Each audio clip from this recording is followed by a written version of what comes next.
Hi, and welcome to the X22 Report Spotlight. Today we have a returning guest, John Rubino. John authored and co-authored multiple books. The latest are The Collapse of the Dollar and How to Profit from It, and The Money Bubble. John is the creator and owner of the website dollarcollapse.com, and I'm very happy to have him back. Welcome back, John. Hey, Dave. Good to be back.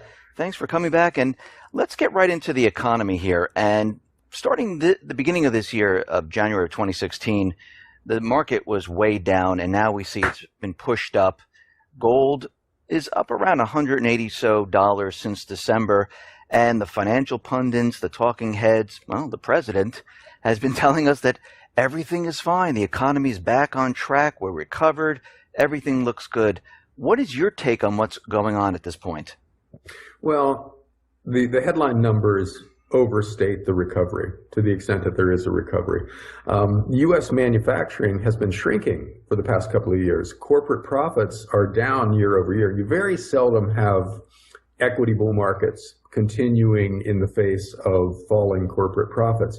And the reason for the apparent slowdown under the surface when these headline numbers make it look like things are basically in good shape is that the strong dollar makes it very hard for U.S. corporations to function in the rest of the world. You know, it basically raised the price of all the stuff we're trying to sell to everybody else. And so big U.S. companies aren't doing nearly as well as they would under a weaker dollar regime. And at the same time, we've been taking on more and more debt year after year after year. And when you take on too much debt, whether you're a family or an individual or a country, things get harder. You know, the things that used to work don't work anymore once you're vastly over-leveraged, and we're just vastly over-leveraged. You know, it shouldn't be a surprise that growth is slow to non-existent when you look at how much debt we've taken on. You know, we've just leveraged ourselves to the hilt. And so you can't get people to borrow as much as they used to because they've already borrowed too much. And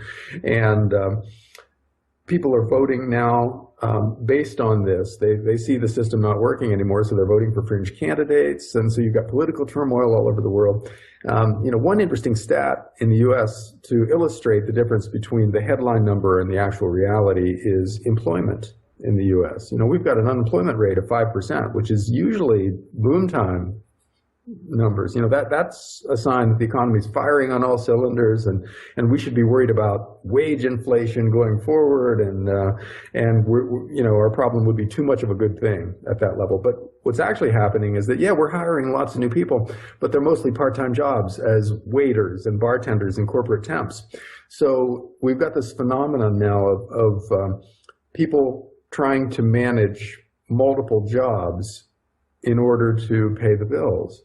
And so that's actually not a good thing when you've got a lot of people working, but they're working at crappy jobs. And they're not really seeing any future for themselves. And their skills in their actual career are deteriorating because they're not doing that work anymore. So we're really degrading the workforce. And one other under the surface kind of stat that is very telling when it comes to employment is that most of the new jobs have been created or have gone to people 55 years old and over. There are fewer people in the 18 to 55 age group working today than in 2007, but there are vastly more 55 and up workers out there. Yes. And what's happening is that people who thought in, you know, previous years that they might be able to retire by now are finding out that there's no way they get to retire. And so they're back in the workforce, you know, and they're taking pretty much any kind of job they can get because the jobs in their former careers aren't available anymore. So yeah, things are much, much worse than they look if you just pay attention to the headlines. And they're not going to get any better. And we keep losing manufacturing jobs. I mean, we just lost something like 29,000 manufacturing jobs. And if everything is moving to the service sector, there's absolutely no way that this type of economy can actually continue without manufacturing. Do you see that? Yeah. We're still making a lot of stuff in the U.S. You know, the manufacturing sector in the U.S. is highly productive, but they don't need as many people. So that's in part an outsourcing, offshoring kind of thing where, there are people in China who will work for $1 an hour. And how do you compete with that here? So a lot of jobs have moved overseas. Right. At the same time that technology is replacing the bottom several rungs of the manufacturing economy ladder. You can completely automate a warehouse now. That's what Amazon does. And industrial robots are getting more and more intelligent and more dexterous. And that puts a lot of guys who used to, tighten nuts and bolts on an assembly line. You don't need people to do that anymore. Or paint car doors. Robots do all that stuff. And that process is only going to accelerate. Automation is becoming more efficient and more intelligent by leaps and bounds right now. So there's no end in sight to that process either. But right now, for instance, my two uncles, when I was growing up, were both General Motors assembly line workers, and they had nice middle-class lives. They made good money back then. And that was the kind of thing that was pretty normal. You could just, you could be a strong, high-energy guy without much of an education, but you could show up at a factory door, and they would hire you. And you'd be unionized, and you'd make pretty good money. Well, there's nothing like that, or very little like that left in the U.S. now. And so we're basically destroying the middle class. We're squeezing from both the bottom and the top people who used to be in the middle class downward towards the lower middle class, subsistence worker level of the economy. And so it's a question of how long this process can go on before something big has to happen to change it. And that's not clear. We've created the conditions for the mother of all financial crises now. Dave, if you saw the movie The Big Short. I haven't seen it yet. That's next on my list. It is, yeah. It's a really good example from an insider's point of view of what happens during a financial crisis. And they, the guys who were betting against the housing market and who were still shocked by how serious the crisis was, they're talking about, wow, this is not just a bust in the housing market. This is the end of the global economy. Everything's going to fall apart here. And it almost did, except that the government bailed the big banks out at the time. Well, in the ensuing 5 or 6 years, we've taken on something like 60 trillion new dollars of debt in the global economy. So we've leveraged ourselves even further than we were back at the time when a financial crisis derived from too much debt almost destroyed the global financial system. So what's coming next is going to be much, much bigger. And the fact that life is incredibly hard for the former middle class already during the quote-unquote recovery means that it's going to get even harder. It's just going to be shockingly tough for formerly middle-class people when the next crisis comes. Talking about the crisis and the crash, you wrote an interesting article about the imploding pensions that will most likely take the rest of the U.S. down. What is it with everyone talking about pensions and how these towns, the communities, the states, corporations, they don't have the funds, or they won't have the funds to pay out the pensions? You want to just bring us down the road of why will the imploding pensions take down the U.S.? Sure. Well, a few decades ago, the people running public sector pensions in particular, but also corporate pensions, started offering really sweet deals to workers in order to buy labor peace. And they said things like, well, okay, your pay will go up a little bit, but your future pension payouts will go up much, much more. We will take care of your health care for life and that of your spouse, and we'll give you a nice monthly check that will give you a really, really cushy retirement. And so all you have to do is just keep working and don't cause us any trouble, don't strike, blah, blah, blah. And that was easy to do back then because the eventual reckoning, the payout of all of these promises to retiring baby boomers was still a few decades away. Well, now baby boomers are retiring, and it turns out that these pension plans didn't put away nearly enough to cover their obligations. So they're slowly, and in some cases not so slowly, going broke. They're basically running out of money. And they're going to hit this wall where they just flat out can't pay for all these baby boomers who are retiring. And it's not just public sector, state and local teachers union, police union pensions. It's also the national pension plans of all the major governments. Europe, for instance, set up these really generous versions of what we would call Social Security and Medicare, and didn't put anything away at all for it. They just pay for these things on a year-to-year basis. It's called pay-as-you-go. But of course, as baby boomers, this gigantic generation retires, the cost in any given year goes through the roof, and it's going to continue to soar going forward. And so these European countries, including Germany, are stuck with bills they flat out can't pay. And it's just now becoming apparent. And in the US, we at least pretended to create trust funds that would, accumulate lots of money and then pay it out later to cover Medicare and Social Security. But what we did was we taxed people, we took in lots of extra money, and we invested in government bonds. Well, Treasury bonds in the US, the interest on them are paid by taxpayers year to year. So in effect, we're on a pay-as-you-go system too, because we taxpayers still have to bail out these programs. We still have to pay the baby boomer healthcare and retirement costs that we've promised them, or that we've promised us. I'm a baby boomer, so I will be a beneficiary of this in the not too distant future. But we can't do that either. The numbers are just gargantuan. We cannot pay these bills that we've taken on. And so when you talk about the national debt, you really have to include these immense unfunded liabilities. So right now, the government's quote-unquote national debt is about $18 trillion, which is already unmanageable. It's already too much. But the unfunded liabilities of Social Security and Medicare are 3 or 4 times that.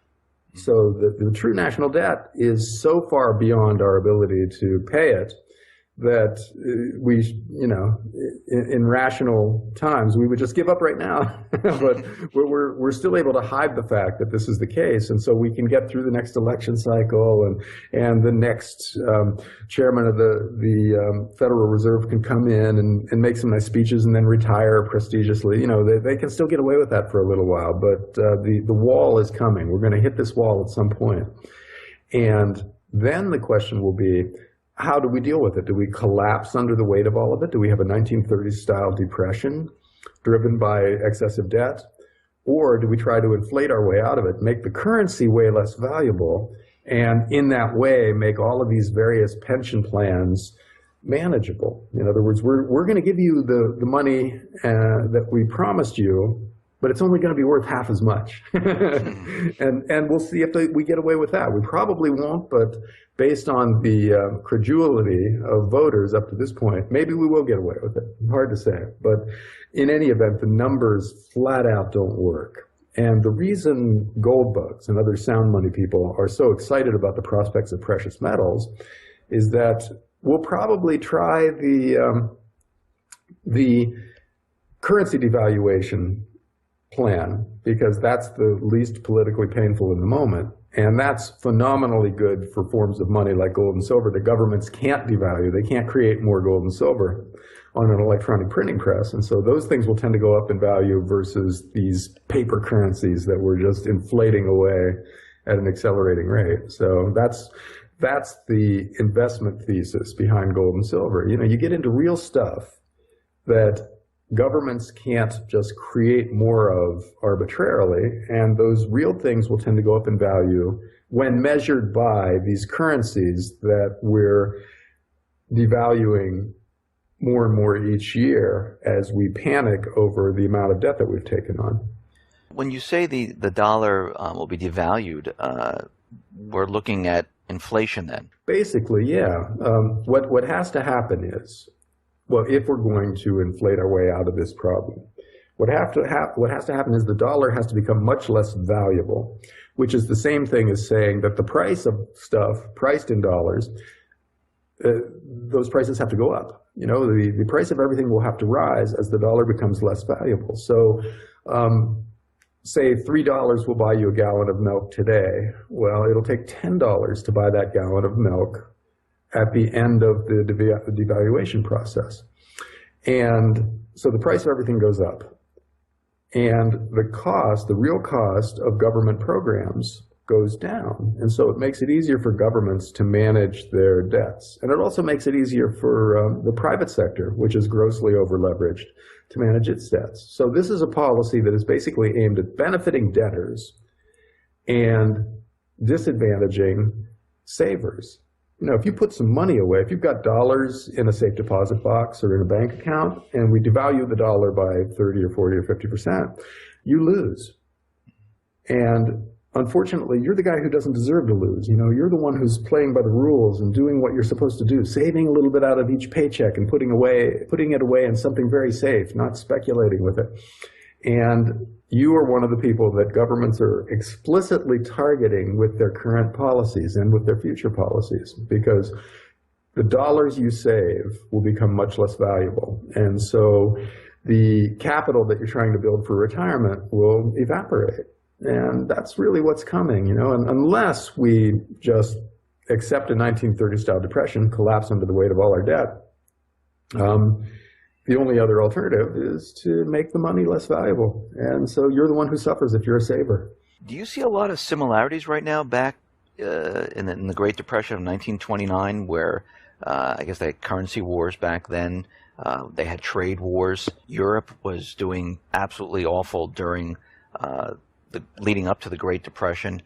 Do you see the same thing happening right now? Well, a lot of the same things are happening now, where you've got not so much trade barriers being set up, although there are some. You know, there are barriers being set up over, for instance, solar panels and steel imports, things like that. So it's the beginning of a beggar thy neighbor kind of trade policy, but the real battle is going on in currency valuations now. We've got, as Jim Rickards calls it, a currency war going on, where if a country is slowing down, if it's having trouble growing, it chooses to push down the price of its currency by cutting interest rates or increasing government deficits or increasing money creation and buying back bonds, or some other policy that has the same effect. And a cheaper currency makes it easier to sell stuff abroad for your exporting industries, because you're pricing the things you're selling in a depreciating currency. So in effect, you're able to cut your prices. And that pumps up your exporting industry, which brings in a lot of foreign currency and increases growth generally. And in theory, it helps the economy grow. But unfortunately, this is a zero-sum game, because you're advantaging your own exporting industries at the expense of the exporting industries of other countries. So you're hurting your trading partners by doing this. And then they slow down, and then they need to respond in kind, and they need to push their own currencies down. So in the last couple of years, the U.S. has been the loser in this process. You know, we've had a very strong dollar, which is the same thing as saying a weak euro and yen out there. And so that has helped Japan and Europe to an extent. Not that they're doing great. They're actually a mess too, because of the amount of debt they've taken on and other things. But they're better than they would be if their currencies had stayed as strong as they were 3 years ago, let's say. And we are weaker than we would be. So the question will be going forward whether we can accept the fact that we're just not going to grow very quickly, and that our debt is going to build up faster than our GDP increases. So our, the hole that we're in from all this leverage we've taken on is getting deeper and deeper. Or will we respond in kind and try to lower the value of the dollar going forward? So, either way, it's a mess. But so far, countries have consistently chosen to try to devalue their currencies. And to the extent that the policies they've used in the past continue to work, they'll continue to do it. But there is a question about whether, after you've pushed interest rates below zero, pushing them even further below zero actually accomplishes anything for you, because the yen and the euro actually went up after the last time that those two governments tried to do things that would normally devalue their currencies. And so it's possible that we run out of steam as far as monetary policy goes. We can't just manipulate interest rates to get the results that we want. And now we've got to try something new. And what a lot of economists are proposing is that we go back to big government deficits. In other words, Washington starts spending huge amounts of new money. The Federal Reserve creates a whole bunch of new currency to finance the government. And the increase in government spending leads to people being hired and more tax revenues coming in. In other words, growth. It's the Keynesian growth model. But of course, all that debt that they're going to take on when they run these huge deficits will serve to slow down the economy, and then you get these two competing forces, which we've had for quite a while now, inflation versus deflation. And again, it's not clear how that works out either. If monetary policy hits a wall where it just doesn't work anymore, then it's reasonable to assume that fiscal policy will have the same problem at some point in the future. In other words, when you're borrowing huge amounts of money, you hit a point where borrowing more money doesn't do you any good. And arguably, we're there too. There's this thing called the marginal productivity of debt, which shows how much new growth you get from every dollar of new debt that you take on. And back in the 60s and 70s, it used to be just about 1 for 1. If we borrowed some money in the U.S., we would get about the same amount of growth out of that. In other words, we were investing the money that we borrowed in productive assets, which led to higher rates of wealth creation. Well, that's not true anymore. Now you can borrow pretty much as you want, and the net addition to national wealth is close to zero. So it's possible that we really don't have any tools left with which to generate growth.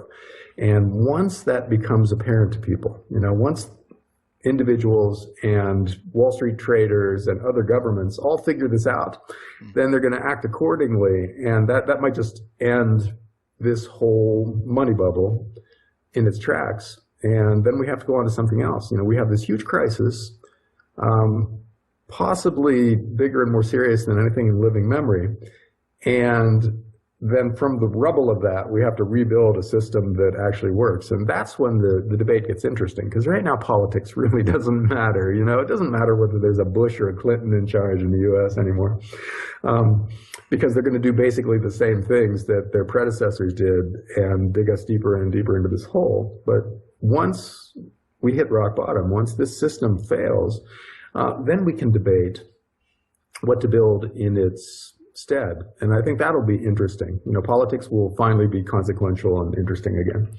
It's interesting that you're saying that they're running out of tools, the Fed, the central bank, because over the weekend there was like this leaked teleconference of the IMF that said that they were going to create a market event in Greece, a credit event, and try to make Greece do things they didn't want to do. Did you see that? I did. And that shouldn't come as a surprise to anybody that the IMF and the other big government institutions are willing to, behind the scenes, manipulate markets in order to get what they want and to punish the people who get out of line, and bring them back into line. And it's worked pretty well with Greece. They've threatened some pretty serious financial consequences, and the Greek government has basically caved at every step of the process.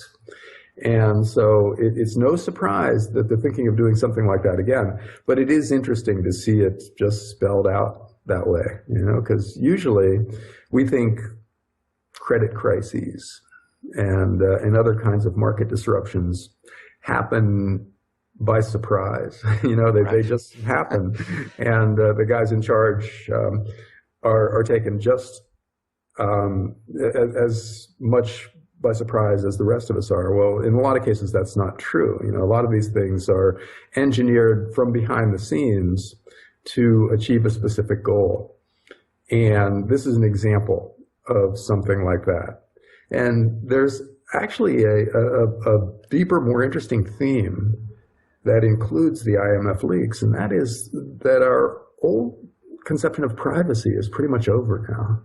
Because just lately, for instance, you probably saw the DC Madam story that has bubbled back up again, where a woman who used to run a high-end escort service in DC was tried and convicted of doing that and then killed herself. And people thought that was the end of the story, but the lawyer, her lawyer, actually has all her customer records and is getting ready to release them. And apparently it includes a lot of household names, so that's going to be a huge scandal when it hits.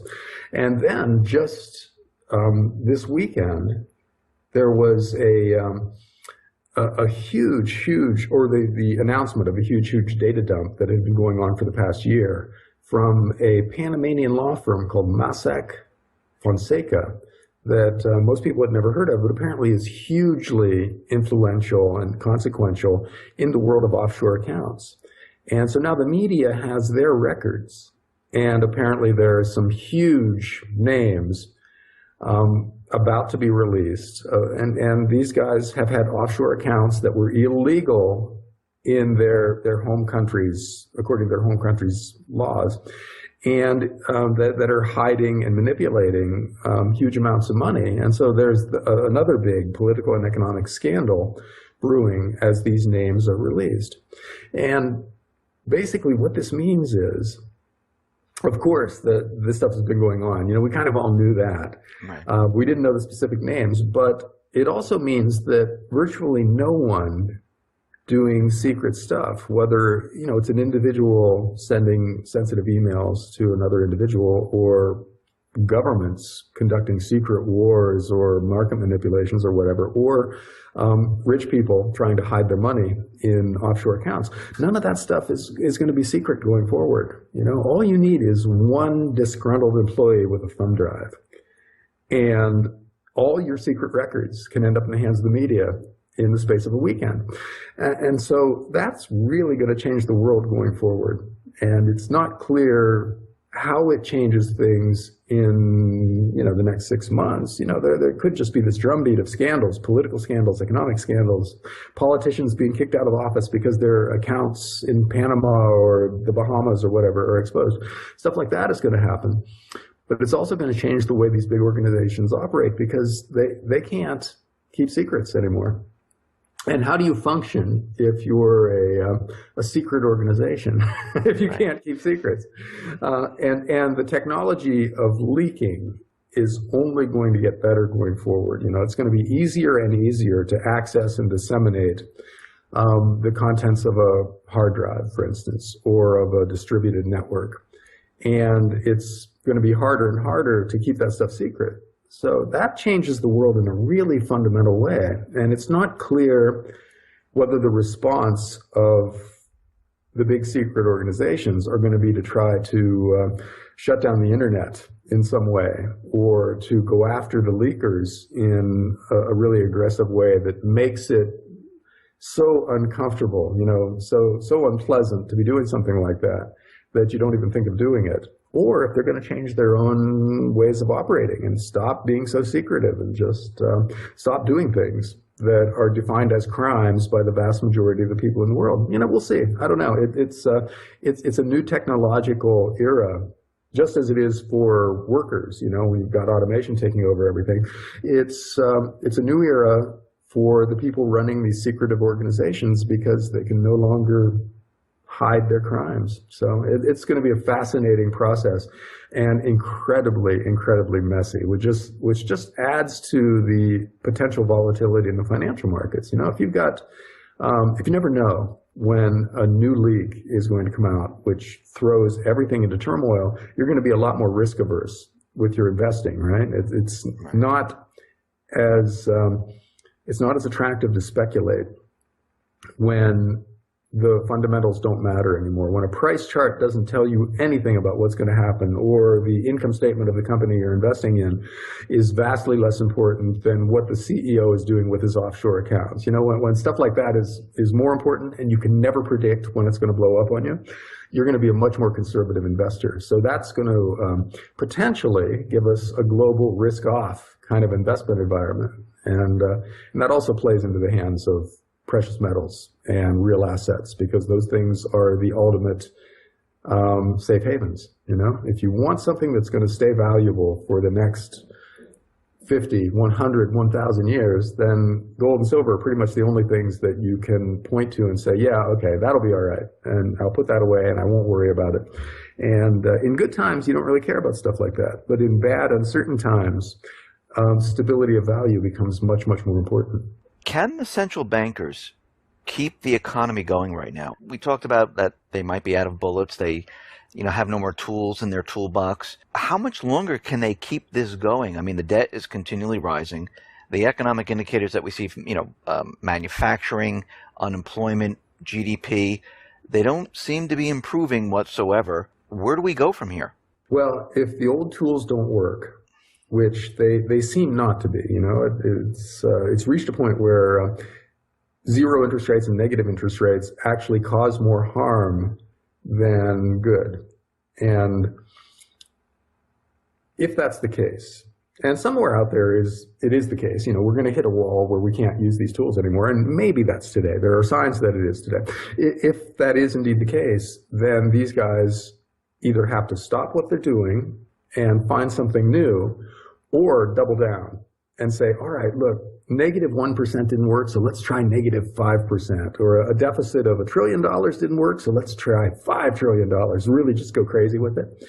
And it's not clear what they're going to do. So a lot of the answer to your question depends on the reactions and the strategies of the people who are in charge now. Individual people without a good understanding of what they're doing, because if they had a good understanding of what they're doing, they wouldn't be doing it, under huge amounts of pressure, making decisions kind of on the fly. That's what's going to happen in the next few years. We're going to see these guys just wing it. I mean, they've been winging it, but now they're going to wing it with bigger numbers, extra zeros.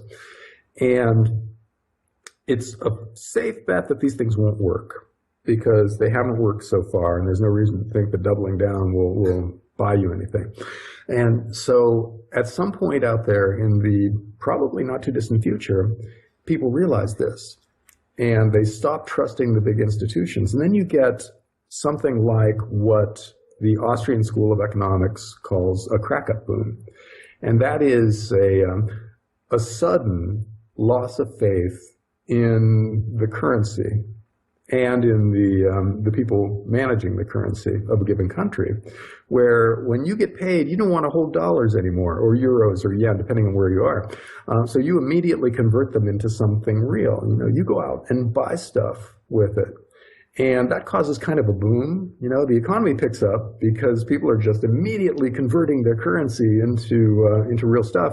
But it's not a good boom. It's a sign of the final spasm before the system just falls apart. And so it kind of manifests as inflation. People are willing to buy stuff at basically any price because they don't want to hold the currency. And so the prices of things go through the roof, and the system spins out of control. And so that's out there somewhere when these things stop working. And we can't know whether that's a 2016 thing or a 2017 thing or really a 2020 thing. You can't know because we've never been here before. We've never been in a world where every single major government has an unlimited monetary printing press, and they can just create as much new currency as they want to and do pretty much anything they want to with their government budgets, because it's been established that you can run $1 trillion deficit and still get reelected. So we've never been in that kind of a situation before where this kind of stuff is possible. So we can't know how it plays out exactly, but we can know it will end disastrously. That's pretty much baked in the cake, that there's a disaster out there. And whether it's a 1930s style depression or an Austrian economics crack-up boom is yet to be determined. But I think we're trying hard for the crack-up boom. All the policies that the major governments of the world are pursuing point towards the eventual loss of confidence on the part of pretty much everybody in the guys in charge and the currencies that they're managing. And so we get something like a currency crisis that ends the current system. And when it happens, it's going to be really, really catastrophic for anybody who's trusting the system. If you have government bonds that pay you a given number of dollars or euros or yen each year, and those currencies become less and less valuable, the value of your bonds go way down. So these things that you thought were rock solid, super safe, treasury bond funds and things like that, suddenly become the worst imaginable investments. And so, again, the people who have suffered over the past couple of decades of bad government policy are going to be the ones who are hurt by this, because primarily the people who own government bond funds, at least in a lot of cases, are the people who have pensions that own a lot of government bond funds. Those pensions are going to be wiped out in a lot of cases by what's coming. Or with their own savings programs, they've had a financial advisor or a stockbroker put them in what they thought were safe things, which are government bonds, And when those bond funds go way down, that's it for your savings. If that was your safe part of the safe part of your portfolio, and that's the thing that gets hurt most, you're in big trouble. And so a lot of people are going to suffer really, really dramatically from what's coming. And it's a shame because it's pretty predictable. The governments of the world should be able to see what's coming and what they're doing, and they don't seem to. They're operating with flawed models that don't allow them to see the consequences of their actions. And so they're going to end up hurting the people who deserve to be hurt least. John, thank you for being on the X22 Report Spotlight. Once again, how can people see your work? Well, I run dollarcollapse.com. Which is a website that talks about a lot of this stuff, updated continuously. So go there, spend an hour, and it'll bring you pretty much up to speed on the current state of the global financial crisis. John, thank you once again. Thank you very much. Sure thing, Dave. Enjoyed it.